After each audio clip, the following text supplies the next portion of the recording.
আসসালামু আলাইকুম ভিউয়ার্স, আপনারা সবাই কেমন আছেন? আমিও ভালো নেই।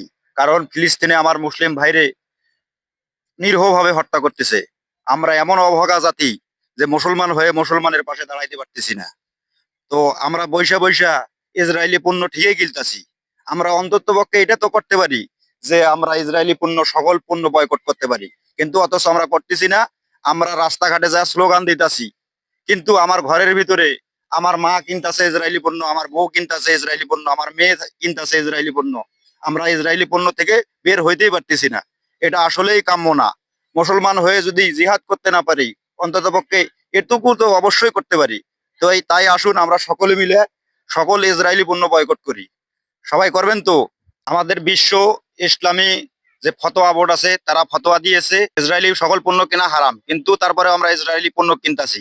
আমি যেটা মনে করি যে ইসরায়েলি যারাই কিনে ইসরায়েলি পণ্য, তার নেই কোনো ধর্ম।